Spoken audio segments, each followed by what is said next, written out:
This is the Bates Bobcast, our weekly podcast where we take a look at the week that was in Bates athletics. My name is Aaron Morse, and this week we're previewing the NESCAC Championships for the baseball team.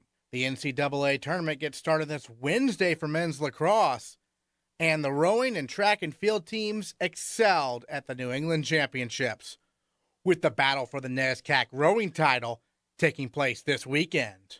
All that and more coming up on the Bates Bobcast.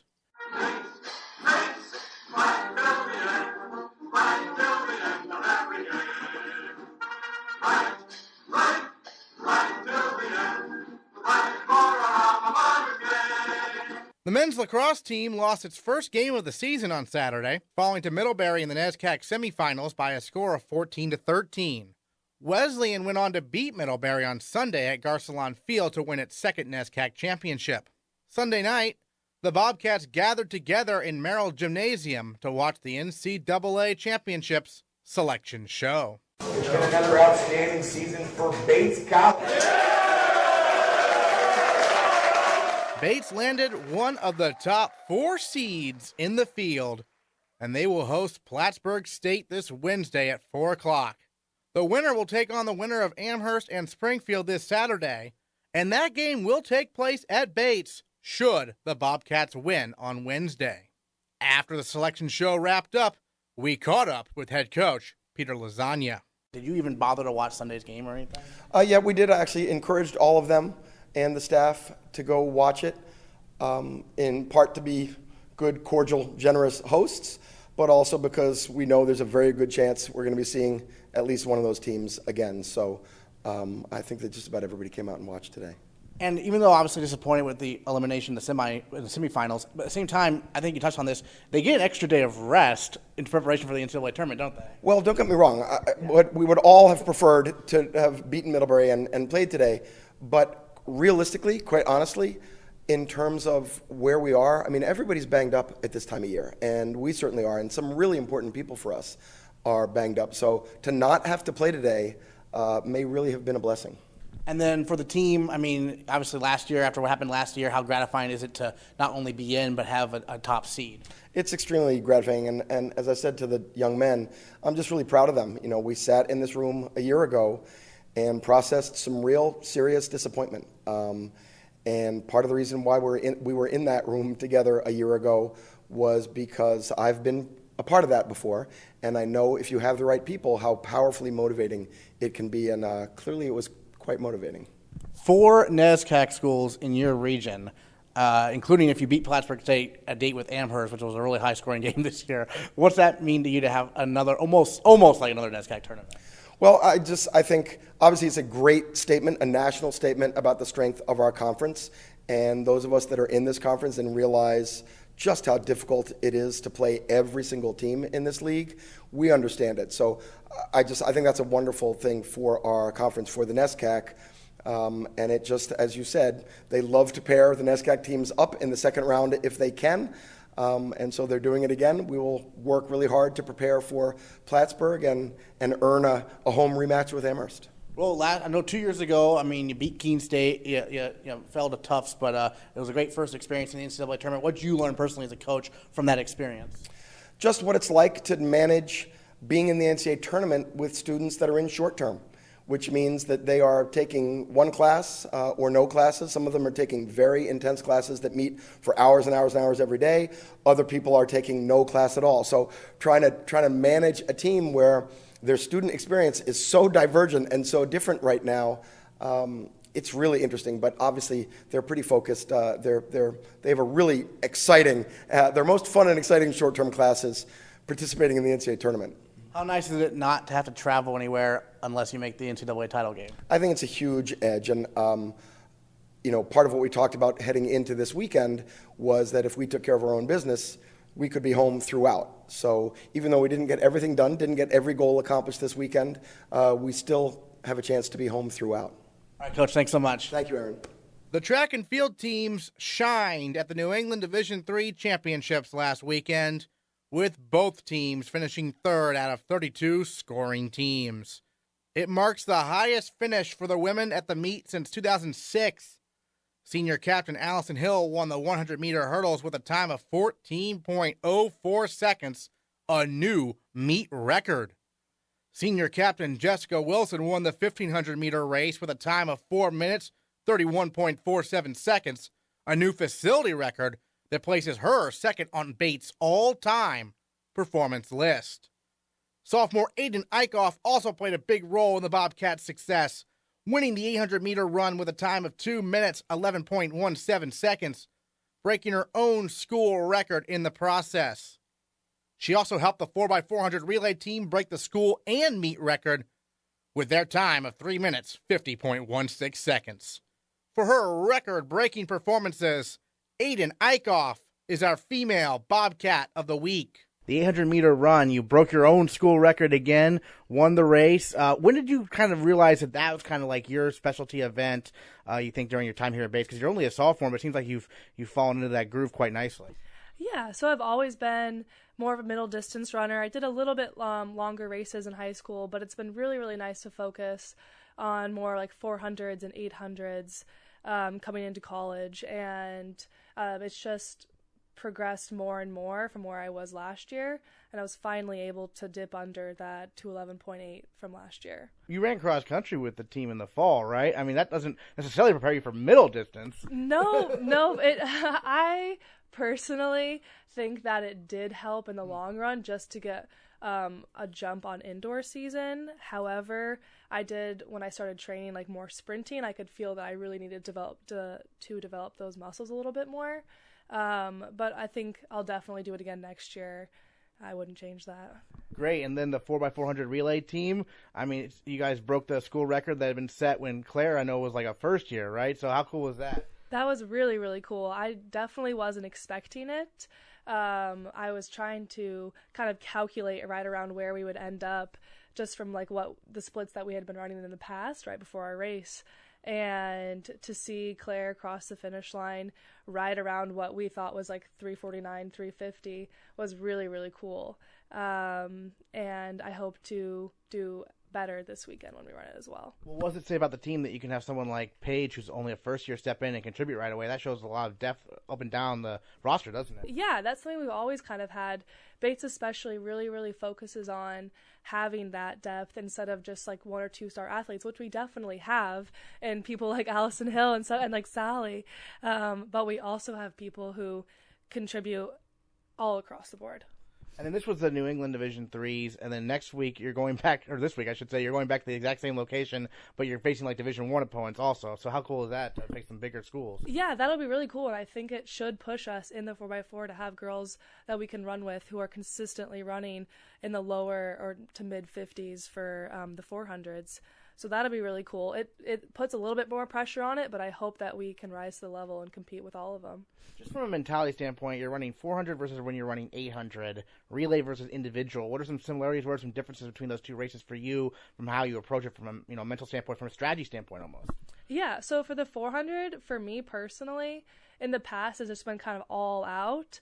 And I actually noticed this weekend that around halfway in my 4x4, I was able to stay pretty conservative for the first 200. That way, the last 200 wouldn't be just me kind of fading away, but I could actually like kick it in and keep it up, which I think definitely helped bring me to a faster split than I had been normally running. 800, I actually ran a pretty unique 800 race at this last one because just my first 400 when I came through was much faster than I do normally run it. And it was a little daunting going to that second lap and just kind of saying, well, that just happened. We'll see how this goes. And it almost didn't go great, but I was able to really pull it off at the end there. So was Coach giving you like your split at the 400 mark? Yeah, I actually saw my split at the 400. It was around 62 something, and usually I'm closer to 65. And I passed Coach Jay about 100 meters later, and she said, "Be brave, Ayden, be brave," because she knew what I was thinking as well. And I expected some people around 150 meters left to kind of catch up to me, just because I was really, really feeling it at that point. But fortunately, they were all getting tired as well. So you're able to hold off any challenger. Exactly. Now the team as a whole got third place at the meet, the best finish since in quite a while for you guys. So how cool was that? What are some other performances that you really were impressed by? Yeah, so starting off even on day one, Friday night, in that terrible weather, it was supposed to be pouring, but it actually held off. We had Sadie James go huge PR in the 10K. Well, she'd never run it before, but still, number three all time, first time running it. Like, that's really unheard of, and it was really amazing. And I actually didn't expect much less from her, just because she has so much endurance from her cross country ski races that she's going to run another 10K this Saturday, and I don't expect anything less. So that was like a great way to kind of start the entire meet, got everyone pretty pumped up. Exactly. And then you just have consistently amazing performances from Allison Hill, or just on the third hurdle, you can already see her pulling away from the group, and it's just really, really awesome and inspiring to see every day. And you have girls like Sally and Tristy, who are sometimes off in their own area, but still are just consistently putting in the work. And then we also had Jess. I actually didn't get to see her race. I was trying to sort of like stay away from all the pressure of the track meet. Sometimes I kind of have to get out of my head, but I came back and just like hearing everyone like, oh, did you see Jess? Like, she ran so well. And again, not unexpected from her. She's just so consistently in it. But it all kind of pushed me when I saw them after the race. They're like, now it's your turn to do great. And it was more pressure, but it was something I could really live up to. Great. And last question for you. Obviously, with outdoors, there's more schools out there with teams, so it's a little bit harder to qualify for nationals. But how's it looking from your perspective for the two major events you're running in? Yeah, so I think at least for the 800 right now, I'm ranked around 4th in the nation. So there is two more big weekends before nationals. So that will change. But I do feel much more confident than last year when I didn't qualify and I was sitting around 20th to 21st, and that I eventually was sort of bumped out. But running about 0.7 seconds faster, I think, will definitely cement my position, at least in the 800. The 4x4 we will also see in the next 2 weeks, how other teams put their sort of A squad together, and then we'll go from there. But I think it looks good, and we also as well have 2 more chances to get that time lower. Well, the 800 must be nicer to be 4th in the country as opposed to 20th. Yep, it is nice. It definitely makes scheduling things a little easier. But it hasn't actually quite hit me yet that's where I'm going. Jade kind of texted me this morning and said, this is like your last hard week before you're going. And I'm like, oh my goodness. It's really amazing, and I am excited to make that trip again. On the men's side of things, junior Jack Kiley won the New England title and moved into 3rd place on Bates' all-time performance list in the 1,500-meter run with a time of 3 minutes, 51.43 seconds. Meanwhile, junior Adedire Fakorede won the discus and the hammer throw. His performance in the shot put was good for 3rd place and set a new personal record of more than 52 feet, moving Fakorede into 7th place on the Bobcats' all-time performance list. His winning discus throw moves him into 4th place in school history. Fakorede was on the move to practice Tuesday morning, but took some time to talk to the Bobcast, as he is our male Bobcat of the week. Walking and talking with our male Bobcat of the week, Adedire Fakorede here on the Bobcast. And first of all, how about that shot put? Personal best for you. I know Nick was very proud of you, wasn't he? Yeah, he was so proud. One thing that I've definitely been struggling with my whole career here at Bates is a shot put. I haven't been throwing it too well, and finally to be on the top 10 list and have almost a 2 feet PR this past weekend was amazing. And I really owe it all to my coach and Rich McNeil and Nick Margitza, because they've been helping me all year. And funny enough, Dave also has been helping me a lot. I've been sending him video. He's been giving me critiques here and there, and it's been a very awesome process, because to get like a huge breakthrough with that event is something that I've been looking for the whole season. Sure. What maybe are some adjustments you've made recently that have made a big difference? Just being more confident and trusting that 3 years of work is enough to kind of like be able to execute. You were a New England champion in the discus and the hammer throw, personal best in the discus as well. I know indoor season you were just basically doing the weight throw. Now you're doing a 3 event, so how do you balance the practice? Honestly, it's not really much of a balancing act. We have like a schedule every week, so depending on what goes well or what doesn't go well during the the course of the weekend and competition, we make slight adjustments going into practice the next week. But I don't think it's overwhelming at all. Like discus and shot, they're same mechanics in terms of spinning, and hammer is exactly like the weight throw, but just a little bit of a timing difference. So pretty much, it's not really that bad. Nice. And then in terms of your ambitions now moving forward, I know obviously you want to get back to outdoor nationals. What events are you feeling particularly good about in that situation? Well, I'm feeling really good in hammer and discus. I'm 6th and 7th in those events, I believe.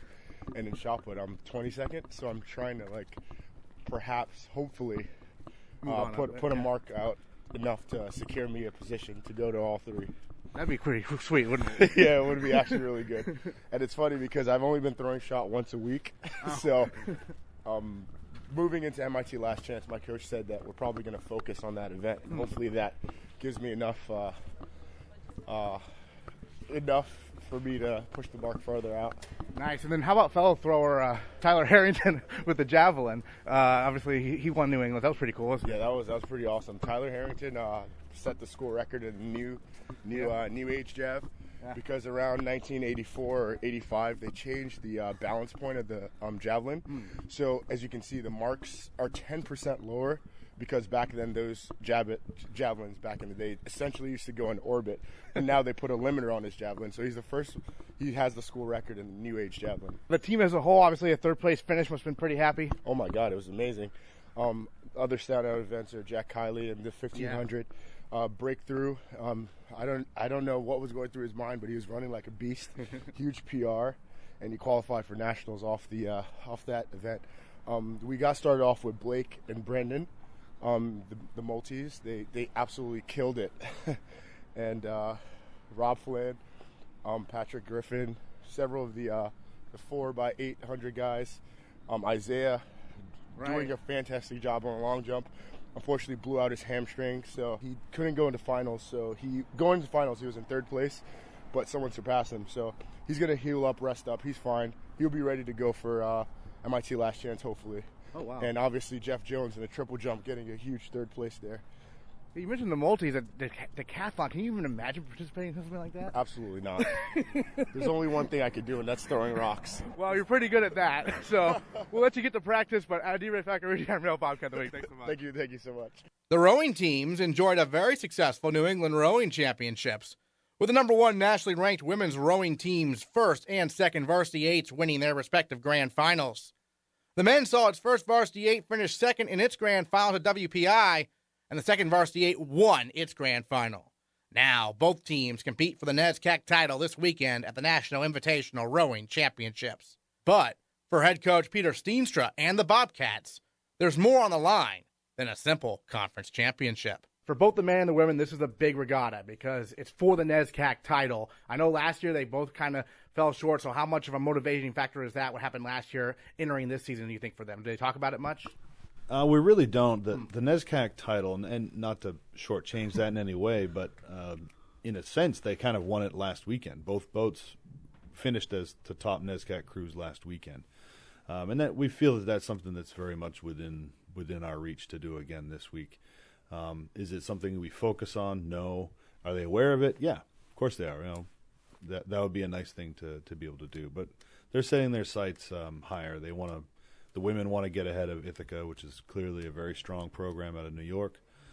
The men, they've got a goal now of the IRA thing, and if they can get in front of Hobart, then they know they have a chance of that. But now they've got sort of a new focus and a bit more of a personal race going up against WPI again 6 days after WPI got the best of them. Sure, yeah. WPI, a team that you've now raced twice this year. Obviously a very strong crew. Obviously, so it sounds like the men are particularly motivated to beat them. They're very motivated. Yeah, they were disappointed. It's funny, if you look through at the pictures on the regatta photos, you'll see all the headshots of the guys, and not a whole lot of smiling going on. And you can tell that they're already into the next week. They're thinking about how, not necessarily what we're going to do differently, but that they now took a shot on the chin there, and they need to do something about it. Well, you touched on the success at New England's, though, especially, the second varsity 8 for the men won easily. The first varsity 8 and second varsity 8 for the women were victorious. And that's a big deal, right? I mean, New England Rowing Championships, that is something that you guys are aiming for. That's really your first championship regatta, right? It is, yeah. That's a big focus for us. This year, it meant it was our 4th week on the water. Right. So that's a big piece for us. I didn't really taper for them going into that regatta, so that was a bit of a risk on our part. We tapered a little bit. We didn't go in tired, but we did work them going into that race. So that was a big thing, because as you want to do well there, and it's an important regatta, and it's a big regatta, but what we're doing this coming Friday is a more competitive regatta, and roughly the same size, but higher level of intensity. Right, because you're getting teams now from all over the country. You mentioned Ithaca, so they weren't at the New England one, right?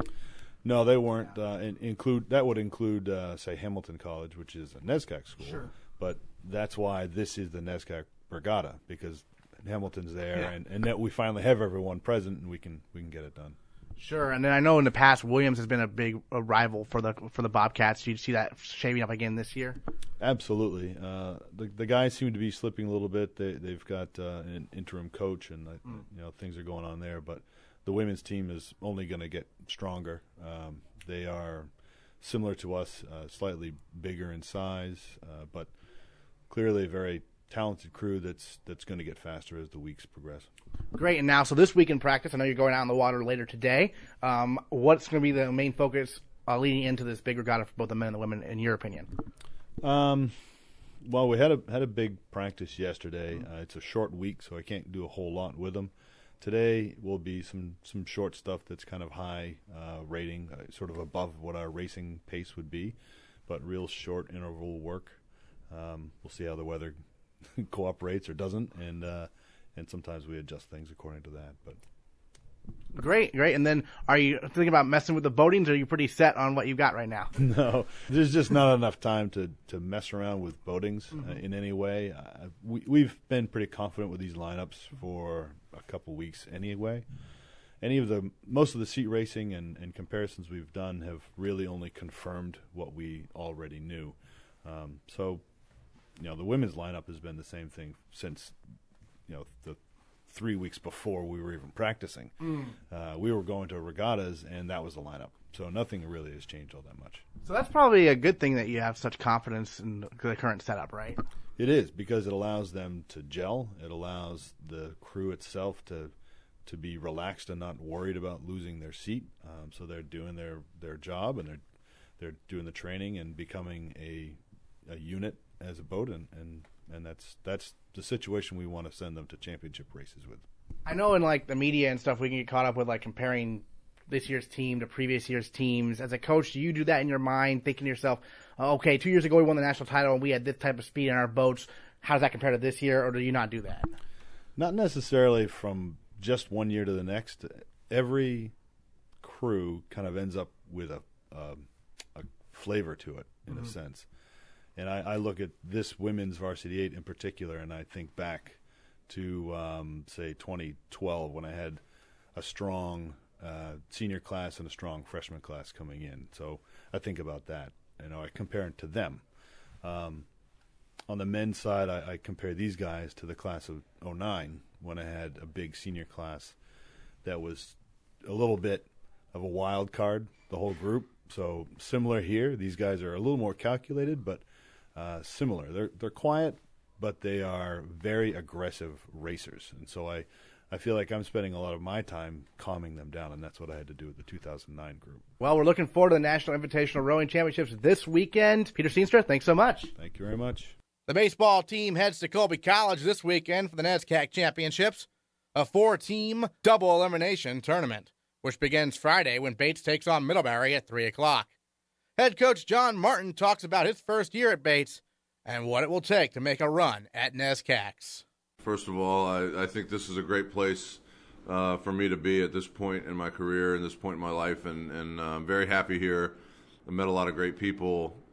I inherited a very talented team, a great group of guys with a tight, close kind of nucleus of players, and I'm very fortunate for that. And I think that we've got a good thing going right now, and I think that we're in a good spot to finish the year on a high note. And it's been a great year so far. A few things have been a little tough, but we've kind of pushed through those to get to this point in the season. So it's really been a good year so far. And it's crazy. Like in the tournament, first games are going to be against Middlebury with Mike Leonard as the head coach. Have you and Mike communicated about how crazy that is? Yeah, a few texts, I guess, but Coach Leonard did a great job here and was a big part of building this program up, and so we all have nothing but respect for him. And when he left Bates, I think everybody in the coaching world and everybody at Bates here, wished him well and knew that that was for him, that was the next step in his career, and it'll be good to see him, and it'll be good to compete against them. I know they've got a good club and they're playing well right now, so I think it'll be a fun atmosphere on the field for sure. Great. And then you've done this before at Vassar, where you've had a 3-day, 4-team double elimination conference tournament. Obviously, that changes things a little bit from a coaching, maybe strategy perspective. How's it change it for you, if at all? Well, it's tournament play, so you can't really go about this the same as you have the regular season sometimes. So you sometimes you have to use guys in different roles. You have to bring certain players in at certain times and at certain points in the game that maybe you normally wouldn't have done it, in earlier April kind of situation. So you have to understand that the most important thing is you got to win game one, and you need your best players on the field when the situation calls for it. So managing is a big part of this tournament, and with these teams in it, I think all of us are going to be. We all have depth, we all have talent. And I think, all the coaches in this tournament have experience, and they can all push the right buttons when they need to. So it's going to be good baseball for sure. Well, and the Bobcats' second best ERA in the entire conference this year. So it must be nice to have so many pitchers you can rely on, right? It is. It's nice. We've done a good job on the mound this year.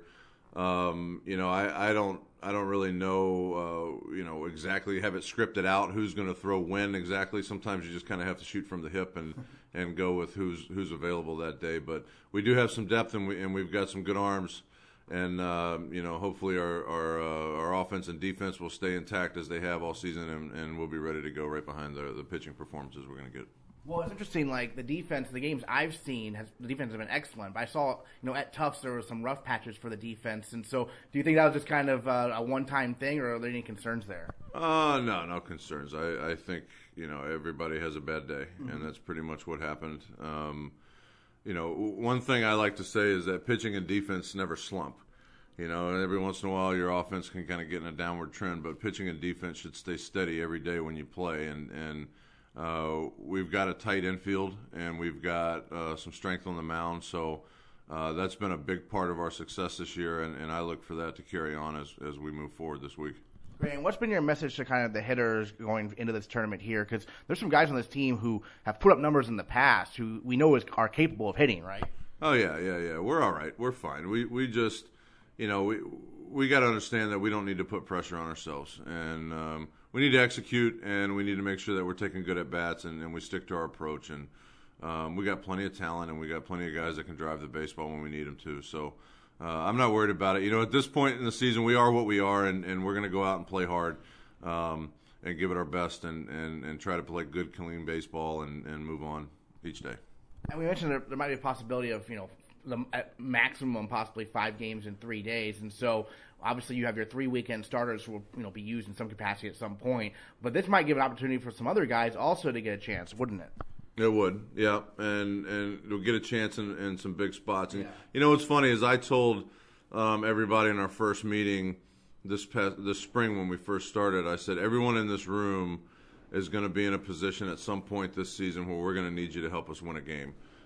Everybody in this room, all 35 players, and that's almost shaken out to this point. And if it hasn't yet, I'm sure it will in the next few days. Great, and just other thoughts on kind of what you're most looking forward to in the NESCAC Championships. I bet you're glad that it's at Colby because you guys seem pretty comfortable there. Yeah, well, it's nice that it's close, and we've played a few games on that field. It's a nice facility to play in. Yeah, I'm just looking forward to playing good baseball, and I love getting on the field with these guys. They're a ton of fun. We're a loose group. They enjoy it. They show up every day and want to play. So I'm looking forward to getting out there, and I mean this is what we do it for. This is why we put in all the time, and the effort and battle through the weather and everything else is to get to this point. So if we're ever going to let it fly, this is the weekend to do it. All right, Coach, looking forward to it. Thanks so much. You got it. Thanks. Go Bobcats. Next time on the Bates Bobcast, we'll tell you if the rowing and baseball teams come away with NESCAC titles, how the track and field teams do at Open New England's, and whether men's lacrosse is still alive in the NCAA Championships. All that and more next time on the Bates Bobcast. Bates, Bates,